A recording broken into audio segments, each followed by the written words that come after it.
Don José Luis, realmente estos datos que son muy abrumadores, los de desempleo y los de cierres de empresa, ha venido no solo a afectar, digamos, de manera inmediata el trabajo en Costa Rica, la calidad del empleo y el ingreso de las familias, sino que muchas veces ha dejado a la gente sin posibilidades de generar una garantía real para ir a pedir plata. Pues justamente eso es, bueno, perdón, no sé, creo que faltaba parte de la pregunta. No, yo creo que eso es lo poderoso de este tipo de instrumentos como los fondos de garantías y de avales, porque en momentos de tanta incertidumbre como esta, como ustedes han estado discutiendo, los bancos en general tienen muchas dudas acerca de la calidad crediticia de las personas o empresas a las cuales les prestan dinero, y más en situaciones como estas. Una garantía, un fondo público, estamos hablando de recursos que son del Estado, que se orienta básicamente a avalar y garantizar este tipo de operaciones, es un apoyo muy importante para que las personas y las empresas especialmente tengan acceso a crédito en mejores condiciones. Y mejores condiciones es básicamente, en primer lugar, que de entrada haya disponibilidad de crédito, y en segundo lugar, que esos créditos sean, ojalá, un tanto más baratos, y además con condiciones de plazo y periodos de gracia mejores. Esta garantía pública es lo que permite eso, porque de otra manera los bancos tendrían que digamos, asignar un precio, un valor en esas condiciones del crédito a ese riesgo incremental. Y en situaciones tan particulares como esta, donde la incertidumbre es tan alta, probablemente la salida, con toda razón de los bancos, sería evitar prestar, porque recordemos que hay que resguardar también la parte pasiva de los bancos, los depósitos que están detrás. Entonces, en este caso, una intervención pública muy específica, si está bien diseñada, ¿verdad?, es ayuda en esa dirección y contribuye junto con otras cosas como las líneas de crédito del Banco Central a resolver el otro tema, que es el tema del descalce, que también es un elemento, como mencionaba Alberto y Gerardo, fundamental. Sí, de hecho, permítame poner un ejemplo de esto que nos acaba de explicar don José Luis. Si yo voy al banco hoy, porque resulta que tuve un recorte tuve un recorte salarial o una suspensión del contrato de trabajo o tengo un restaurante y tiene meses de estar cerrado y necesito hacerle frente a las deudas, entonces yo llego al banco, imaginémonos una escena muy, muy sencilla, sé que es más complejo, pero yo llego al banco y digo, necesito que me presten plata para enfrentar mis deudas. Y entonces el banco me dice, ok, está bien, Randall, vamos a ver, ¿cuál es su nivel de endeudamiento? Y resulta que tengo un alto endeudamiento porque me habían endeudado para generar la pyme o generar el restaurante, y entonces, no sé, llegó a un 60%, por ejemplo, de endeudamiento. Y entonces me dicen, ok, está bien. ¿Y usted tiene alguna garantía que le asuma al banco de que usted nos va a pagar? Un carro, la casa. Y yo digo, vamos a ver, la casa está hipotecada. Así es que no la puedo usar como garantía, con algunas excepciones, pero digamos, no la puedo usar como garantía en primer grado. El carro está prendado.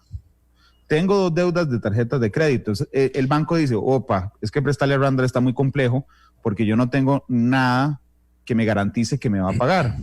Ese riesgo que yo estoy asumiendo con Randall, se lo voy a convertir en tasa de interés. Entonces, si alguien que me genera una garantía tiene un interés del 10%, digamos, pucha, es que me la estoy jugando, a Randall se lo voy a poner al 15% para yo asegurarme que voy por el riesgo que estoy tomando. O simplemente, si mi endeudamiento es muy alto y no tengo una garantía real, como un carro, una casa, entonces simplemente no me presta. O me presta una garantía fiduciaria, que es buscar a un fiador y ir a decirle a alguien que lo fía a uno en este momento, pues podrían, incluso si está fuera de la burbuja social, podrían echarlo con más ganas de la casa si uno va a pedirle a alguien que le firme una fianza en ese instante. Esa situación, don Alberto, es muy compleja en el sistema financiero, porque creo que uno tiene que entender, la otra vez se los decía, que los bancos no son devoradores de casas, de embargos y de carros, porque no es funcional para los bancos andar recogiendo todas las casas de la gente que no pagó la hipoteca, todos los carros de la gente que no pagó la prenda, o embargando el salario a deudor y a fiador, porque eso hace, digamos, muy poco dinámico y además, muy poco eficiente el sistema financiero, don Alberto. Sí, claro, como decía José Luis, es muy fácil para el banco cuando alguien entra y le dice necesito 1 millón de colones, y se lo voy a garantizar con un certificado de depósito a plazo de mi mamá. Entonces, si yo me atraso y no pago, el banco no tiene que hacer ninguna gestión, simplemente coge el certificado de depósito y se paga. Entonces, puede darse el lujo de sentarse a negociar conmigo un diferencial entre lo que le cuesta el dinero a él y lo que me presta a mí, relativamente bajo. Entonces, ahí más bien se sienta uno a negociar situaciones en donde ¿qué es lo que me vas a cobrar sobre lo que te cuesta el dinero? Porque tienes cero. El otro extremo es el que usted decía. Entonces, en ese momento, el banco tiene que sentarse a pensar en qué momento me van a recalificar el crédito a mí, me van a obligar a hacer una provisión y ya voy perdiendo. Claro. Aquí, con el fondo de avales, lo que estamos diciendo nosotros es, usted banco se la va a jugar en un 20% nada más. De ese millón de colones que esta empresita necesita, yo, Estado, le voy a garantizar a usted 800,000. Entonces, usted haga un buen análisis de crédito para que usted tenga la capacidad de dar un buen préstamo con una tasa de interés razonable, baja, y a un plazo que sea adecuado en este sentido. Hemos fijado un plazo máximo de 15 años a los avales, de forma tal que también es muy fácil llegar y decir, voy a reestructurarle la totalidad de la deuda que usted tiene en este momento y se la voy a patear toda a 15 años plazo, y esa deuda me la van a garantizar con esto. Entonces, ese empresario, el único requisito que tiene es, primero, probarle al banco que con eso sobrevive. Y segundo, comprobarle al fondo de avales que está volviendo a contratar, que está reactivando su empresa y que está volviendo a contratar a los empleados que había despedido. Entonces, eso es un requisito sine qua non. Es una parte muy importante, que esté afectado por el coronavirus y que vaya a recrear el empleo que había perdido y en condiciones que son muy aceptables, lo que permite, digamos, hacer más factible la supervivencia de la empresa que se le arremata. Don Gerardo, disculpe que me vaya a la raíz del cacho y a lo más simple de esto. ¿Qué es un aval? Un aval es una garantía que un tercero le ofrece a quien presta el dinero, un acreedor, para que pueda darle mejores condiciones al deudor o para que pueda de alguna forma complementarle la capacidad de pago o sus garantías, digamos, primarias. En este caso, el fondo de avales está diseñado no solamente para respaldar nuevos créditos, sino que, ojo, ya los bancos tienen en sus balances 40,000 millones de dólares de crédito otorgado, la mitad a familias y la mitad a empresas.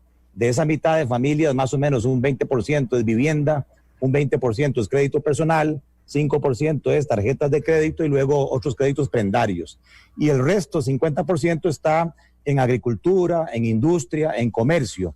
Entonces, Randall, estamos metidos en un círculo vicioso porque las condiciones de esos créditos ya otorgados fueron antes del COVID.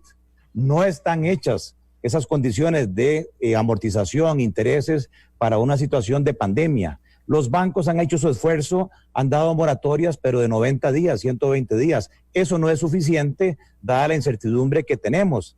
Entonces, el fondo de avales y la línea del Banco Central lo que viene es a tratar de darle una mitigación de riesgo a los bancos para que puedan reestructurar los créditos empresariales actuales, dándoles 2 años, ojalá, de gracia en principal e intereses, y como decía don Alberto, un largo plazo para poder repagar. ¿Qué causa eso? Que se libere flujo de caja, que la plata que antes dedicaban a las cuotas de crédito ahora le quede libre a las empresas para pagar salarios, para pagar materias primas, para pagar alquileres, pero además les quita la presión psicológica de que se me vence mañana el arreglo y me van a rematar. Pero con esos recursos también los bancos mejoran su flujo de caja y esperaríamos que puedan dar moratorias mejores a las familias para liberarles flujo de caja y que también puedan salir a consumir, porque hay que actuar tanto por el lado de la oferta como por el lado de la demanda y poder en consecuencia ir jalando la carreta en este proceso de reactivación. Pero si nos ponemos negativos, como algunos de sus seguidores están poniendo ahí en las redes sociales, que realmente detrás de esto hay un chorizo, que este fondo de avales está hecho para rescatar empresas muertas o para salvar a bancos de las tortas, por Dios, ese no es el objetivo. Todos los que hemos participado ahí lo hacemos con mucho cariño, con una responsabilidad de manejar esos recursos tal que la empresa que califique traía un buen comportamiento de pago, una buena calificación de riesgo, tiene esta coyuntura de la pandemia, pero que después es viable. La idea no es rescatar muertos, y van a haber muertes jurídicas, pero la idea es, ojalá, rescatar la mayoría que tenga viabilidad con el compromiso, como decía don Alberto, de mantener el empleo.